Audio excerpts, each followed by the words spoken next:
Sehat selalu ya. Gimana kabarnya Kak? Apa kabar Kak? Alhamdulillah. Santai. Kalem. Sejauh ini alhamdulillah baik-baik aja.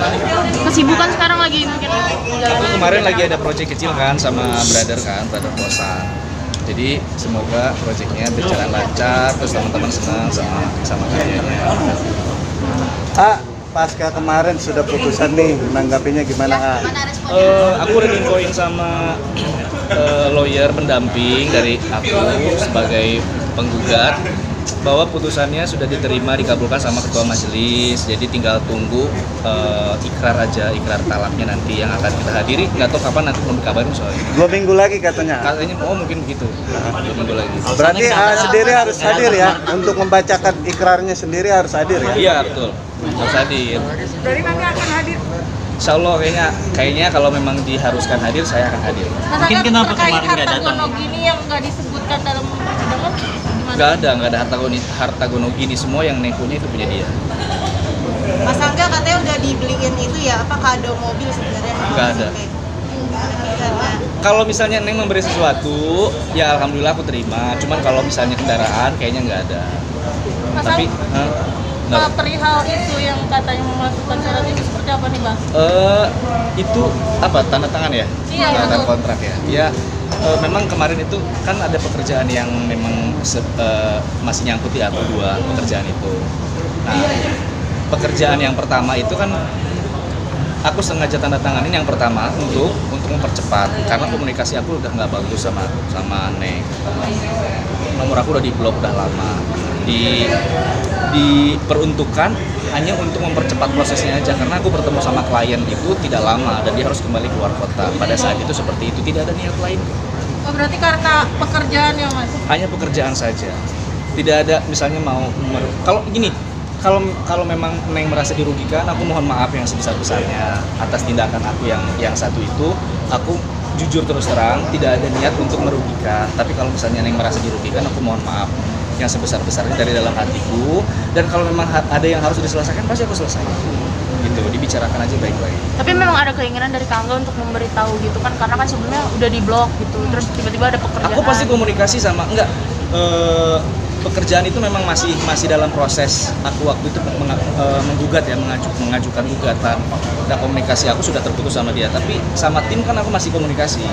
Jadi semua pekerjaan aku pasti lempar ke tim diskusinya. Nyanyi di sini sekian, mau nggak? Mau, baru aku jual, baru aku ajukan ke klien. Mas Angga menanggapi pernyataan Mami Devi tadi pagi sudah bersuara perihal kekecewaannya terhadap dirimu. Emang gimana? Aku nggak lihat sih.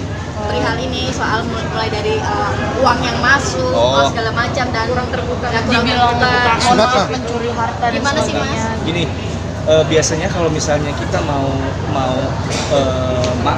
kalau manajer itu bilangnya apa ya, bukan menjual ya kalau kayak gitu ya, memberikan harga ya kepada klien. Tapi sebelum kita berikan harga kepada klien itu kan kita tanya dulu.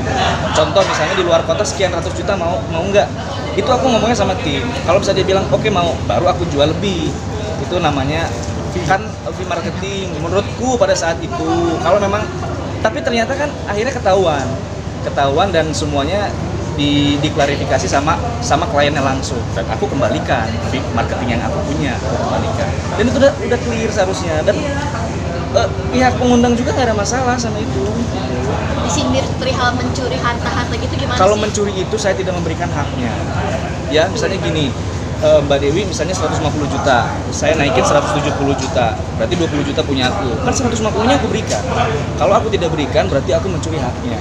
Kan ini nggak, aku ambil yang fee-nya aku saja. Kalau misalnya beliaunya tidak berkenan dengan fee tersebut, ya aku kembalikan, dan itu memang sudah dikembalikan. Ada kekecewaan gak sih Mas mungkin? Aku enggak lah ya. Gini, aku kan tidak mau ada masalah sebenarnya. Kalau memang Mbak Dewinya tidak berkenan, ya aku akan gimana caranya supaya aku perbaiki kesalahan tersebut. Menurut beliau kan itu kesalahan besar. Ya aku terima. Memang pada saat itu aku melakukan seperti itu hanya supaya aku mendapatkan untung, karena tadinya untuk pegangan aku selama di Jakarta. Karena kan aku udah nggak bekerja sama beliau lagi gitu. Ada upaya nggak sih Mas mungkin untuk ketemu langsung untuk membicarakan masalah ini? Kalau bertemu kayaknya enggak ya, karena susah gitu akses aku ke ketemu Mbak Dewi itu susah sekali. Aku juga mau mengambil barang-barangku di rumah tuh kayaknya tidak diizinkan. Jadi aku suruh asisten yang anterin di mana nanti dianterin Pak katanya gitu. Katanya Pak Angga sendiri yang tidak mau memberi alamat, nggak mau ngasih alamat katanya. Bukan mau ditunjukin chattingnya asistennya nih ada, aku bukan mau tidak mau ngasih alamat, lebih baik kita bertemu di luar kan nggak apa-apa kalau ketemu di luar, si asisten juga mau bawain barang-barang kan kejauhan kalau ke tempatku gitu. Mas Angga, artinya di tengah perceraian kan maunya baik-baik saja, Baik-baik tapi saja. pada akhirnya ini banyak yang blow up perihal yang tidak baiknya nih, perihal mungkin aib ya dalam tanda kutip. Ya. Gimana sih Mas Angga? Ginilah Mbak, aku sih tidak akan menilai ya. Kita harus percaya aja manusia itu tidak selamanya baik, tidak selamanya buruk. Ada sisi baik, ada sisi buruk. Selama ini masa iya yang buruk-buruknya aja yang diterima dari aku? Masa iya sih selama ini dari baik-baiknya saja yang diterima dari Mbak Dewi buat aku? Yakin gak ada buruknya sama sekali. Tapi kan buat apa sekarang kita nge-blow up yang jelek-jeleknya? Yang sudah biarlah sudah berlalu gitu. Saya mau baik-baik aja sama beliau. Tapi kalau misalnya ada kesalahan yang akhirnya diperlihatkan ke publik, ke media sama Mbak Dewi, itu kita serahkan kepada beliaunya ya. Cuman kalau dari aku pribadi ya aku meminta maaf kalau memang itu merasa Neng dirugikan, merasa Neng tersakiti, atau merasa Neng akhirnya aku dibilang katanya aku tukang tipu tadi bilang kan. Ya aku nggak akan bisa nyalahin dia.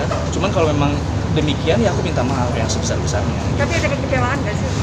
Kalau kecewa enggak lah ya. Kalau kecewa tuh lebih ke kayak penyesalan hati gitu yang tersakiti. Kalau aku nggak kecewa ya, gimana ya cara menyikapinya.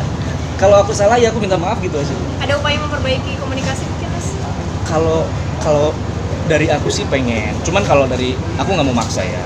Aku sih pengennya baik-baik saja. Cuman kalau dari Mbak Dewinya masih belum terima dan akhirnya keadaannya jadi kurang baik banget, malahan ya aku kalau harapan aku pribadi pengen, cuman aku nggak bisa memaksa. Ada rasa sesal nggak mungkin karena mungkin setelah perceraian ini justru hal-hal yang tidak baik ini yang muncul gitu? Oh, enggak ya. Sebenarnya kalau mau dibicarain secara dalam sih aku bisa selesaikan. Kita bisa bicarakan. Tidak semuanya seperti yang dibicarakan banget lah. Aku juga ngambil untung seperti itu kan ada alasannya untuk apa dan untuk siapa, untuk ngapain. Kan itu ada. Karena kan beliau tadi bilang katanya tidak pernah memberikan haknya.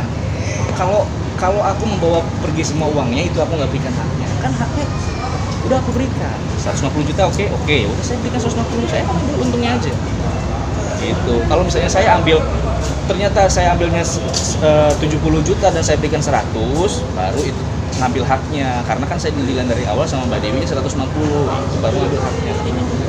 Mas, hubungan sama keluarga besar Mbak Dewi seperti apa sih kan? Aku baik sama Mas Bin, baik sama Mas Fatur juga, alhamdulillah. Ya kalau aku mah sama yang lain kan gak ada masalah. Apakah sudah ada omongan keluarga perihal masalah ini akhirnya Mbak Dewi Kayaknya belum deh. belum ada yang komunikasi yang baik? Iya, kalau aku sih kalau mau ada yang bicarakan sih nggak apa-apa bicarakan aja. Kalau aku mah nggak pernah melarang dan nggak pernah menutup diri ya. Berarti hal ini merupakan salah satu alasan perceraian juga atau seperti apa? Enggak. Finansial sih Mas katanya. Hah? Perihal finansial faktor utamanya di Kalau aku rasa sih bukan.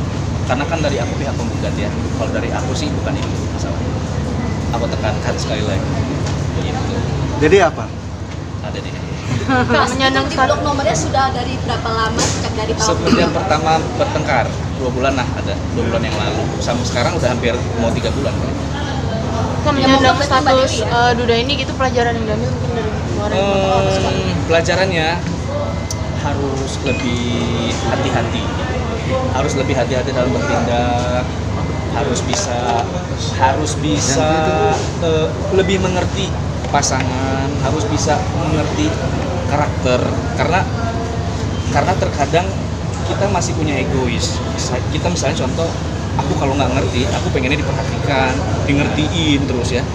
Nah hal-hal kayak gitu tuh yang harus kita mengerti, pelajaran-pelajaran seperti itu. Mungkin untuk nanti suatu saat pasangan aku ke depannya aku akan lebih mengerti, dan begitupun pasangan beliau ya. Aku harap sih pasti yang terbaik. Kalau misalnya beliau doain aku nggak baik ya nggak apa-apa, itu haknya dia. Berarti tidak akan menutup hati ya Mas? Siapa aku? Jangan dong, kalau ditutup hatinya ntar gimana? Mas kapok sama artisnya Mas? Enggak lah. Kalau untuk Yang menarik nih setiap podcast selalu ada bahasa ungkapan bercerai dan bercerai. Akhirnya ini sebuah kebuktian gimana? Ya kan itu tadi aku bilang, kalau misalnya omongan kan doa, kalau kita mau berucap yang baik-baik saja, jangan berucap yang kurang bagus. Kalau misalnya ada omongan dari aku tentang pertengkaran selalu minta bercerai, ya akhirnya terbukti gitu loh. Aku sih mungkin emosi, ya namanya emosi, aku tidak mau menyalahkan, tapi pada akhirnya aku akhirnya tahu alasannya beliau kenapa meminta untuk bercerai dan berpisah gitu.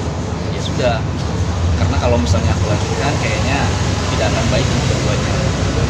Mas itu selama masa pernikahan nggak pernah bisa marah nih sama Aku kalau marah sih pernah, itu manusiawi, cuman kalau marah yang hebat sampai kayak kemarin ini kayaknya nggak pernah. Aku selalu berusaha untuk gimana caranya kita baik-baik aja deh, ya udahlah nggak usah diperpanjang, biasanya kayak gitu. Tapi kalau untuk yang kali ini kayaknya aku udah marah sama dia gitu pada saat itu, makanya akhirnya tidak bisa diperbaiki sampai sekarang. Marahnya kenapa sampai hebat begitu? Kak, kalau untuk pisah rumah sudah dari kapan sih?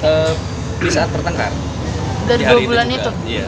Kak, tempo lalu ayah sempat bilang juga kalau tuh sebenarnya masih sayang dia sama mami, itu gimana? Kalau aku mah nggak munafik ya, cuman mungkin lebih ke kayak saudara aja sekarang sayangnya. Sayang seperti saudara, rindu seperti saudara. Kalau aku mah nggak gimana ya, aku nggak pernah fake gitu. Kalau suka kalau enggak. Dan aku nggak pernah mau diajak settingan-settingan itu. Karena Tapi sebenarnya- sering perasaan pasti. Tapi sebenarnya masih ada rasa sayang ke mami Devi atau? Saya sebagai saudara. Kak, berarti udah pisah rumah nih, mungkin sekarang ngekos atau gimana sih Kak? Aku Iya. iya tinggal di rumah kos. Rumah kos, aku tinggal sendiri di sana. Kalau buat aku pribadi sih cukup. Karena yang ngapain mewah-mewahan, ya kan? Biaya besar, bergayalah sesuai isi dompetmu, karena selalu kayak begitu ya kan. Kalau kita nggak punya ngapain gaya-gaya. Tapi bener nggak pas keluar dari rumah Kak DP sendiri gitu nggak bawa apa-apa? Nggak aja? bawa apa-apa. Alasannya kenapa Kak? Ya aku hanya bawa barang-barang aku aja, ya barang-barang yang di sana semua kan punya dia. Aku hanya ikut menikmati fasilitasnya, tapi aku tidak ingin memilikinya. Contoh mobil mewah, rumah mewah, ataupun apa ya, mungkin fasilitas barang-barang mewah. Yang kalau misalnya ada yang pernah diberikan sama aku dulu ya aku bawa. Tapi kalau misalnya beliaunya minta jangan dibawa yang ini, ya nggak apa-apa, aku nggak bawa. Ini kan barang-barang masih ada di sana. Ketika mau dikirim, apakah nanti diterima atau enggak? Ya aku terima dong. Aku terima apapun kondisi barangnya, ya aku akan terima. Kalaupun ada barang pemberian, ya aku anggap itu sebagai kenangan. Kalau misalnya ada barang-barang yang harus dikembalikan, nggak apa-apa. Berarti siap membangun dari nol Aku mah lagi? dari nol boleh, dari mana juga oke. Oke. Ya, Kayak pom bensin dong. sehat selalu ya. Sama foto dong. Boleh. Makasih Kak Angga. Sama-sama. 3, 2, 1.